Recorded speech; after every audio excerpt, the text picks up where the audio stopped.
কিয়ামতের দিন বলা হবে মাল কিভাবে উপার্জন করেছিলে।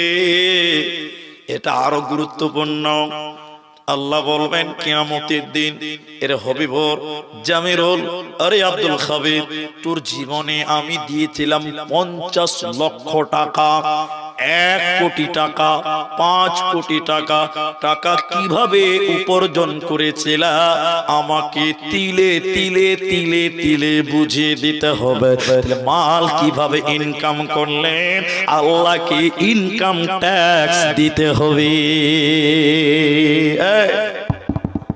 দিনাজপুরে শিলিগুড়ি থেকে কেউ ব্যবসা করে আসছে। ব্যবসা কিসের? কাপড়ের ব্যবসা। মানে ফুটপাতে কাপড়ের দোকান করতে। তো ফুটপাতেও অনেক ব্যবসায়ী বড় লোক হয় না? গাড়ি ভর্তি কাপড় কিনেছে। ফুটপাতের দোকানদার, ওর আবার বিল আছে। এরা বুঝে না মনে হয় কথা। ওর কোন পাট্টাকুল বিল আছে? নাই। ফুটপাতে কাউকে বিল দেয়, কে বিল দেয় গো? ফুটপাতে মালের কোন বিল লাগে না? লাগে। এক গাড়ি মাল কিনে এদিকে কোথাও মুর্শিদাবাদ মালদার দিকে আসছিল, রাস্তাতে পুলিশ ধরেছে। এত কাপড় কিসের? দোকানে করি, বিল দে। বড় করে দেখছে, বড় বাবু চাই থানাতে গাড়ি লাগাও, চলো 4 লাখ টাকার কাপড় আছে, থানাতে কাপড় লাগাও, গাড়ি লাগাও। বিল নিয়ে এসে কাপড় নিয়ে যাবে, নাহলে থানাতে কাপড় জমা হয়ে গেল। আপনার বাড়িতে যদি সিবিআই চলে আসে, ইডি চলে আসে, আপনাকে তল্লাশি করো আপনার বাড়িতে, এদিকে দেখেন, বেশি লয়, মাত্র 5 লাখ টাকা পেয়েছে। ক লাখ টাকা? 5 লাখ টাকা। 5 লাখ টাকা খালি পেয়েছে সিবিআই, ইডি। আমার কথা খুব ভালো করে বুঝেন।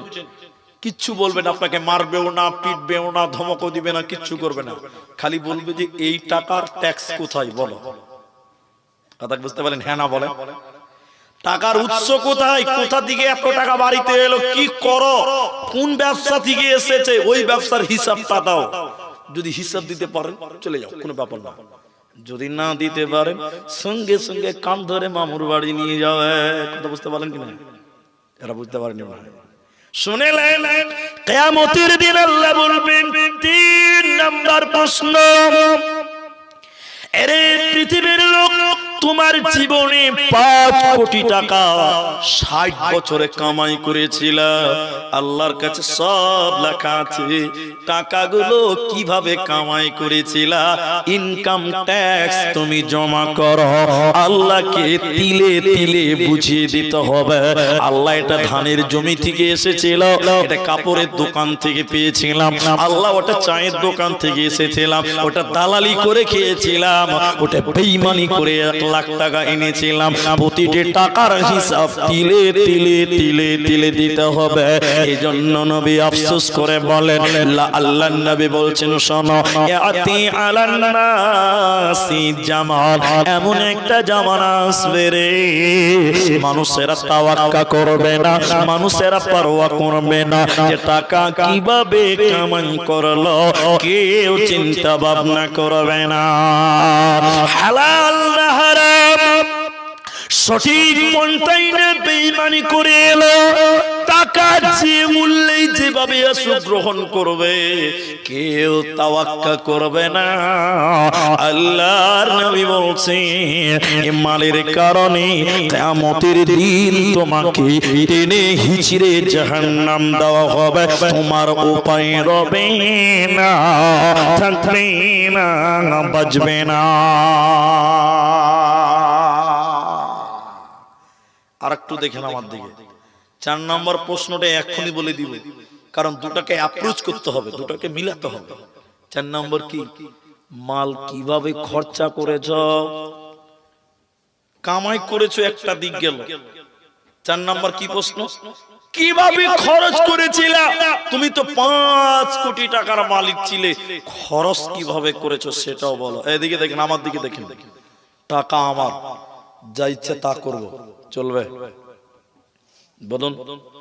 ওই যে তখন শুরুতে একটা কথা গোপন করে রেখেছি, আল্লাহ মানুষকে 2টি জিনিস দিয়েছে বলেছে। কটা? সবাই বলুন। একটা হলো হায়াত, আর একটা হলো মাল, সম্পদ। সম্পদ দিয়েছে কে? এতটি লোক বলুন কে দিয়েছেন?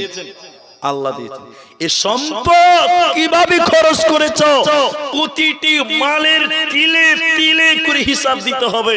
এই ব্যাপারে আপনি 5-10টা মিনিট টাইম আমাকে দেন, আপনাকে বিতাফসিল আপনাকে বুঝিয়ে দিব। যেমন এদিকে দেখুন, তোমার জীবনে ছিল 2 লক্ষ টাকা মাসে কামাই, বছরে একটা যাকাত দিতে হতো।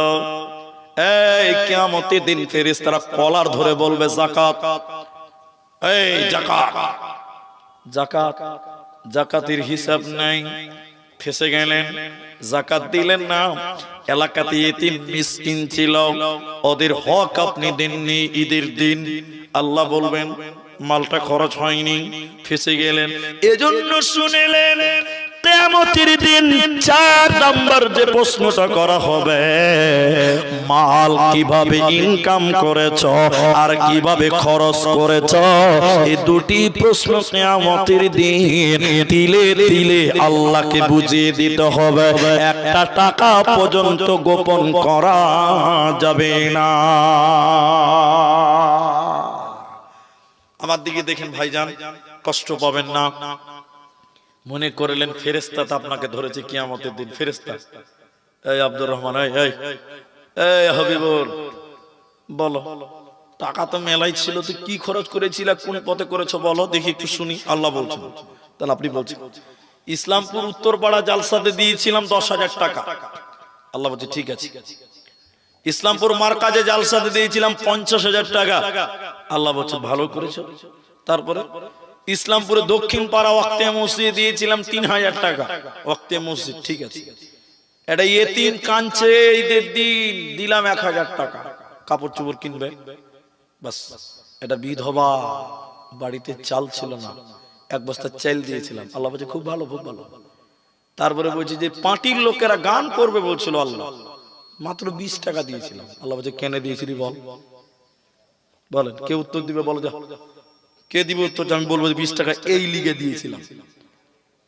এখন অনেক মুসলিম ছেলেরা দুর্গাপূজার মেলাতে চাঁদা পর্যন্ত দিচ্ছে। দিচ্ছে কি দিচ্ছে না বলেন? এরা হ্যাঁ না বলে না? এমন ফেসবুকে দেখেছি দুর্গাপূজার কমিটিতে মুসলিম যুবকদের নাম পর্যন্ত কমিটিতে দেওয়া হয়েছে। বলুন নাউযুবিল্লাহ, কি অবস্থা হয়েছে দেখেন। আর কিছু কিছু লোক বলছে ধর্ম যার যার, উৎসব সবার, বলে না? টাকা দিচ্ছে পাপের কাজে না, টাকা কোন